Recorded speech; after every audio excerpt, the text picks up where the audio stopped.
Alright guys, welcome to the channel. So today we're doing kind of a review video of Wonder of the Seas. We were on the inaugural sailing of Wonder of the Seas, which was from March 4th to March 11th. So just as a disclaimer, this was our first cruise on Royal Caribbean. So we've done 6 other cruises before. We've done 3 Carnival, 1 Princess, and 2 Disney. So this is our first Royal Caribbean cruise. So we didn't really know what to expect. We were kind of expecting it to be similar because it seems like the other cruise lines that we've been on before have seemed similar. They all have kind of the same feel. And we were pretty excited about this. Wonder of the Seas is Royal Caribbean's brand new ship. We were on the maiden voyage, the inaugural sailing, so it was a lot of fun to be part of that, a brand new ship. The fact that the ship was like brand new, you know, we were the first ones to sleep in the bed and use the facilities and just like kind of be around the ship was really awesome. So you've probably watched a lot of videos on like things to do and things that are great about the Wonder of the Seas, which I think is a great ship, and I don't think we have a lot of bad things to say about it. No. But what I think we want to do is maybe just go through some of the things that we disliked, maybe some of the things that we liked. Things that we've liked on other ships done better, that we liked at least better than this ship. Yeah. So kind of just go through some of the things, maybe 5 or 6 things that we did that you might want to be aware of if you're going on Wonder of the Seas, or maybe even an Oasis class ship. So Oasis class is kind of the newer ship Royal Caribbean's doing that has like these big open spaces in the middle of the ship, and the rooms are kind of on the outside. They have like some internal balconies as well that face each other. It's a cool concept, but let's kind of talk about, should we start off just kind of going through some of the things that were kind of strange or odd, maybe some things we disliked about Wonder of the Seas and this particular. So we're not going to talk about the stops. Like we stopped in Haiti, we stopped in Puerto Rico, we stopped at Perfect Day and Nassau. You know, all the itineraries are going to be different, but we'll talk about maybe the ship specifically, the things we maybe disliked about it. So if you're thinking about this. Now, we stayed in an inside cabin. We did inside. We kind of always do inside. Yeah, we do inside quite a bit. It doesn't bother us to be dark and not have the outside look. Because we're not in our room that much anyway. Yeah, we were not in our room much, and so it's obviously the cheapest way to go on the cruise. And then not... Oh, go ahead. But if you stay on the 14th floor, just don't go underneath their called the Windjammer, the restaurant. Don't sleep underneath that because you won't sleep. Yeah, our room was like underneath where the kitchen was. We didn't know this at the time when we booked the room. No, we didn't know when we booked the room. Yeah, and so like we could hear in the morning at 5 a.m. we could hear carts rolling and dishes falling, and it was like right above our room. So if you're on the 14th floor, go like middle of the ship. We were kind of aft towards the rear, so be aware that room choice 14th floor can be a little noisy. In the rear. Yeah, it can be noisy. But it was nice and convenient to be able to just walk right up one floor to the Windjammer. The Windjammer is like their main like buffet restaurant. Yeah. Okay. So let's talk about the first thing. So one thing that we've enjoyed on other ships, and you might be the same, we know our kids have enjoyed this when we've taken them, but like the free unlimited soft serve ice cream on cones. Mm-hmm. Okay, that's been kind of one of the things that we've really liked. What didn't we like about this one? It was only open from 9 a.m. to 9 p.m. And they got the ice cream for you, which I'm sure is just a thing from COVID, which was fine, but then they would only make your cones pretty little, where we like more ice cream than cone. So it was little, and just the fact that they closed at 9 o'clock at night. So if you wanted a late night treat, there wasn't really anywhere to get a late night treat. You could get pizza, but there wasn't like a treat place. Yeah, so like what time the Windjammer would close? Like, because they had ice cream there, but I think it closed at 8 or 9 too. It closed pretty. So it wasn't open late to like where you could get ice, because we got ice cream there one night at the Windjammer, but that wasn't really. That was the night we didn't go to dinner. Like we ate at the Windjammer. Yep. So that's number one. They call it Sprinkles ice cream, the soft serve. They're very stingy with their portions. You get like a soft serve ice cream like that big, and like every time I'd go up, I'd say, "Hey man, make it as large as you can," because there's always like a guy, you know, and he would just make it, you know, like that big.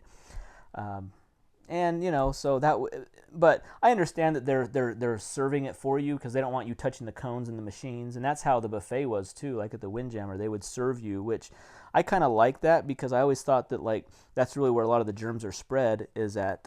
Yeah, it's multiple people touching the same things. Yeah, the utensils and stuff. Okay, now one thing about us, we didn't do, just to kind of tell you about our cruise, we didn't do any of the specialty dining. So on these cruises, they have like specialty restaurants you pay extra for. We just did the included dining, which is the dining room, Windjammer, the pizza place, and there was like a taco or a Mexican place that was up on the top deck. So we just did those breakfast, lunch, dinner. We didn't try any of the specialty dining, and we normally haven't either on any other cruise lines. No, we haven't. Just because it seems like there's enough options. You know, we're not like huge food critics that like we can't get the food we want at the free options. Right. I mean, so that's kind of why we decided not to. We also are people, we're not drinkers. We don't drink. We don't even drink soda, so we don't get either of the drink packages. We just drink water the whole time that we're on the ships. Yeah, and that was kind of a big challenge. So if you're a big water drinker, like we're water drink, that's all we drink is water. Water, you know, we don't even drink juice really. No. That was one complaint. So we brought on our hydro flasks, like a water bottle. Yeah, like a bottle to fill up. And they have a few stations like in the Windjammer and a couple of the restaurants where you know you can get a cup of water and ice, but they always say don't fill your water bottle. You can't fill a bottle up there. And so I was like, well, where are we going to fill up our water bottles? Because we wanted water to take with us, to have in our room, and to carry around the ship. And we had to. What did we end up doing? We got there was one water fountain on deck 15 by the sports and one on deck 5 on the running track that we ended up finding that we could fill up our water bottles. Those were the only 2 places we found. Yeah, I mean, I don't know if it's safe. It probably is. You could probably drink the water out of your sink. Probably. That seemed kind of weird though, but But even still, our water bottles would be too big to fit in the sink.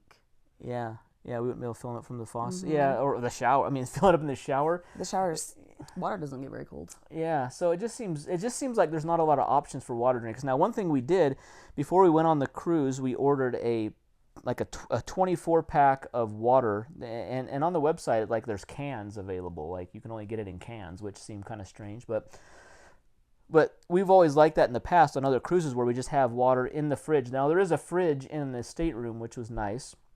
And it's decent size for what it was, and we would just keep those waters in there. But it took them 2 days. We requested it to be there when we got there the first day, and it took 2 days, multiple calls to guest services to get that delivered to us.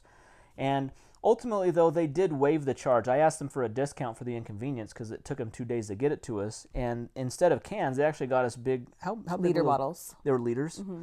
So I think we got 16. 15-liter bottles. 15 1-liter bottles, big water bottles, and we just put those in the fridge. And once we got those on the second or third day, that kind of eliminated our hunt for water from the fountain. That was the third day, so the third morning. Yeah. The first 2 days we were without. Yeah, it felt like we were searching, hunting, trying to hunt down water and filling up a water bottle from a water fountain, you know. So it'd be cool if they had a water bottle fill station, because I'm sure we're not the only ones that like drinking water. And they have, if you buy the soda drink package, the non-alcoholic drink package, they have the Coke Freestyle machines, and you go up to there. But there's not water at those machines, so that wasn't an option. So for them to not have a bottle fill station, almost felt like they were excluding us. For not drinking. Yeah, we kind of felt like we were the outcasts, that we weren't drinking or paying for their soda packets. So it feels like the water was kind of an issue. Yeah. One thing I thought was odd is on other cruise ships, normally there's the nightly party is kind of up on the top deck, like the pool deck. And usually there's food up there, pizza, for example, and drinks and things like that. On Wonder of the Seas, that wasn't the case. No, and again, this is our first time on a Royal Caribbean, so we don't know if this is how all of them are. But upstairs there was nothing. So if you're watching a late night movie, you had to go all the way down to deck 5 to get anything. Yeah, they didn't even have drink. There was no even water filling, water anything water. There was no snacks. There was no food. Nothing. Yeah. Yeah. So they're upstairs on it all closed by 9. Yeah. It was all up. That's where the ice cream is, up on deck 6. Is it 15? 15. 15. And so really after 9 o'clock, the upper decks are really just pretty empty. And so all of the crowds are mainly on deck 5, which is the promenade, which has the shopping, the theaters, the dinings down on 3, 4, and 5. And then there is the pizza down there. So the pizza's on deck 5, which that's kind of makes sense if that's where everyone's going to be. But there really isn't the food option upstairs. So if you have kids and they want to watch like the late night movie out in like the hot tub on deck 15, 16, for example, there's no food options. Yeah. Which that was kind of strange to us. Yeah. And they did have a late movie that was usually like a 10 o'clock movie. So yeah. But there was, nothing up there. Yeah, and along the lines of movies, so our stateroom was decent. We had the interior stateroom. It just was a king bed put together. Or was it a queen? It was king. It was a king. Mm-hmm.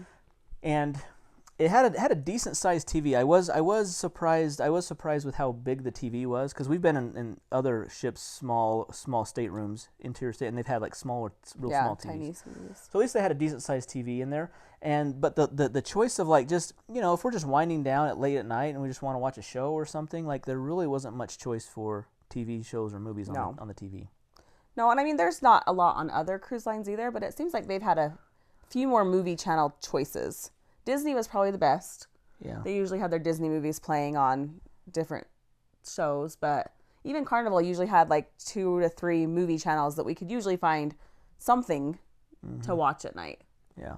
Where this one had one movie channel, one like they called it a favorites channel, and one they called Prime 1 that they had different things on, but it seemed like half the time the movies were like really old or the shows were really old. Yeah. Things we wouldn't there were watch. some like 1980s movies that were like really obscure. I'm like, why'd they choose this one? Yeah. This was strange. Okay, one thing I wanted to mention since we were talking about the top deck. So on deck 15, on one side of the ship, there's like the smoker section. Remember we were talking about this? I wanted to mention this because I thought this was strange, because if you're on deck 15, that's like the pool deck.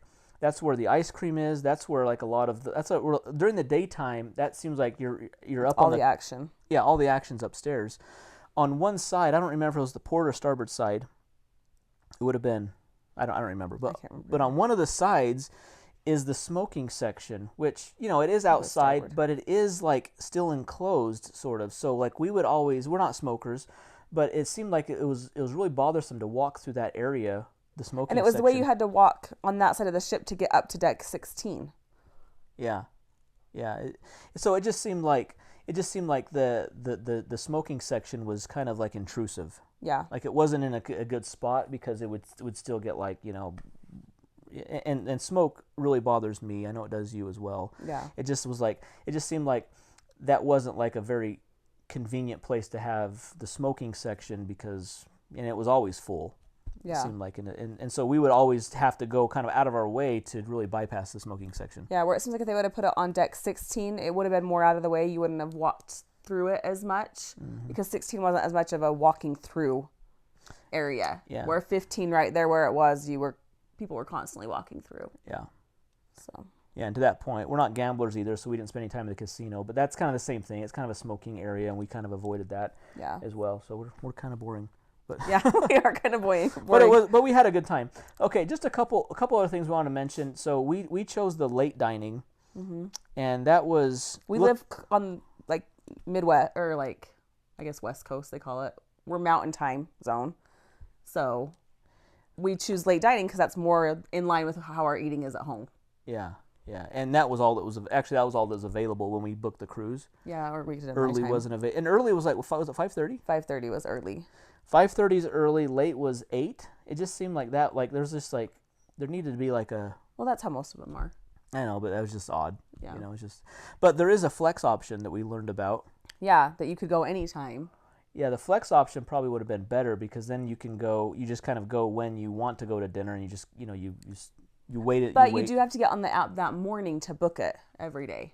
Oh, do you? Yeah, okay. You couldn't just like show up whenever you wanted. I think you have to get on in the mornings and reserve a spot for that night. Interesting. Okay. So yeah, so the late night, but the problem with the late night, we had late night at 8 o'clock. It just seemed like the show times didn't really. If we had late dining, you also have to go to the late show. So we were doing our dinner at 8 o'clock, and then we're doing shows at 10:15. 10:15, yeah. There wasn't like on other cruises, if you do the late dining, you go to an early show. You go to the 6 o'clock or 7 o'clock show, and then you go to your dinner. The schedule didn't line up to kind of work out with that. Well, the problem was like you do the late dining, then you do the late show. But if you wanted to go to like the late comedy or the late movie or anything, you were in dinner. sometimes. So like you didn't, or you were at that other show. You were in the main show, so you couldn't do, like, we missed out on comedy because it was always at 10:30, but our late show that we wanted to watch in their main Royal Theater or the Aqua Theater or was always at 10:15. So you missed that late, comedy or whatever, or late music thing because you're in a different show. And I mean, you could choose, but we like to always see what the main show is that's on the cruise that night. And we'd always go to that. And then we would always go to that one. Yeah, we would. So that it seemed like the late it just seemed like that didn't really work. We missed out on some stuff because of the late dining. Yeah. It just and we're doing late shows, and then it just kind of made it later nights for us. Yeah. Maybe.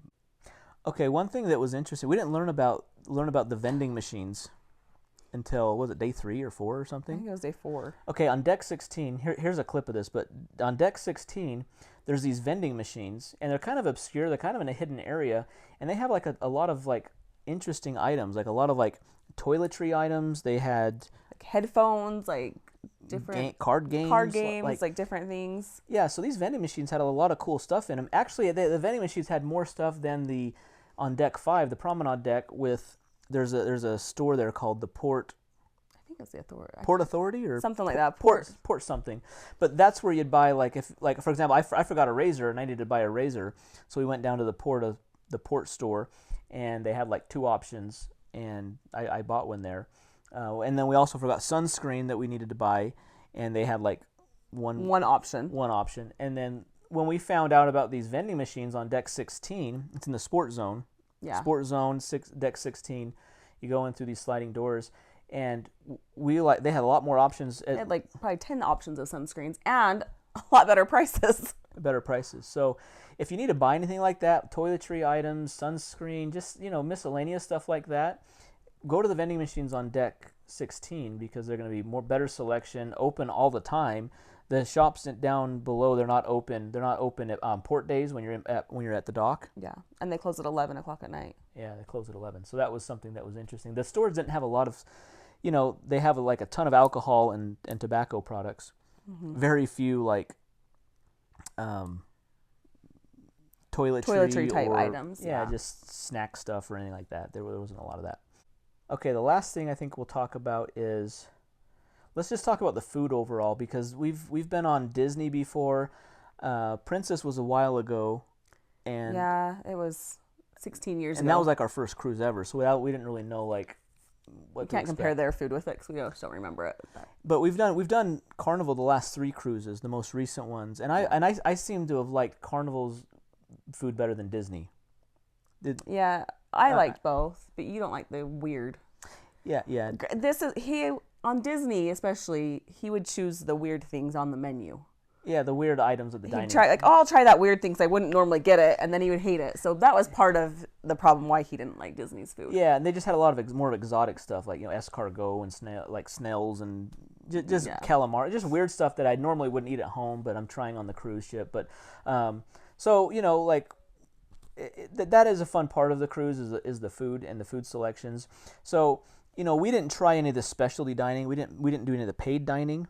Maybe it's like really awesome. Yeah. I haven't. We heard some of the restaurants were really good, but we didn't try them. Yeah, for example, on this boat, Wonder of the Seas has a new restaurant called the Mason Jar. Mm-hmm. I remember we walked through there and we looked at the menu, and it's like, oh, they have like fried chicken. They had like stuff that you could get in like the Windjammer or sometimes even in the dining room. It seemed like it, but everybody said it was really good. So yeah, maybe it was. Yeah, so it just seemed like, for that as an example, it just didn't seem like it was like that unique of food. Right. Maybe it was more just like the experience or the ambiance of the restaurant that was nice. But I was never like real impressed with like Windjammer food. No. And especially like, remember we got an egg McMuffin. Oh yeah, we got an egg McMuffin one morning and it was freezing cold. It was cold, and like it just had like a Kraft Singles cheese melted onto an egg and the muffin. It was super gross. I couldn't eat it. Neither of us could eat it. But luckily it's like on buffet style, you can just discard it and go get something else. But I wasn't like, the Windjammer was it was okay. It was good. There was a lot of different foods, but I wasn't like, when I left after leaving the ship, I wasn't like, oh wow, the dining experience was great. Yeah, it was okay. Yeah, it was just okay. And maybe that's Royal Caribbean. Maybe that's just the experience. That's maybe not Wonder of the Seas specifically. Maybe it's just Royal Caribbean yeah. in general. That's how their food is. Yeah. And maybe we would have had a better dining experience if we had paid for the specialty dining. Yeah. I don't know. But just so dining was just okay. And the dining room experience, we didn't go to the dining room for any meals besides dinner. Right. We had the late dinner, and our service staff was great. The waiters were great. No complaints there, but the food just seemed okay. Yeah. It wasn't anything like special. Yeah, it wasn't like it wasn't. I mean, it was good. It was still good food. Yeah. But it wasn't like, whoa, I can't wait to go back to eat their food again. Takes a while to get. It wasn't Carnival's molten lava cake. Yes, yes, that's always a nice treat. But so, anyways, those are. Did we leave anything out? Is that everything we need to talk about? So, Yeah, I think so otherwise though, we did have a great time. The ship is beautiful. We really liked the ship. We liked the experience, and it was really a fun cruise. Yeah. So Wonder of the Seas, I think, is a great ship. One thing that's cool and unique about it is that it has like that aqua theater in the back of it. That's something I've never experienced on a boat before. And the ice skating, that was fun to do. Yeah, we went public ice. They have public ice skating a couple times on that. So that's there were some cool things about it. These are a couple of the kind of the nitpicky things that. Yeah, if we had to be asked what didn't you like, these are probably the things. But otherwise, I think we really liked everything else. Yeah, we'd go on another one. It's not like we're never going to go on Royal Caribbean again. So. Yeah. But anyways, I'm going to leave a link down in our in the description here of the playlist. So we made like 12 videos when we were on the boat, just of different activities and things that we did and saw and of the boat. I'll leave that down in the description so you guys can check that out. Feel free to leave comments down below. Subscribe to the channel, hit that thumbs up button, and thanks for watching. And we'll see you in the next video. Thanks.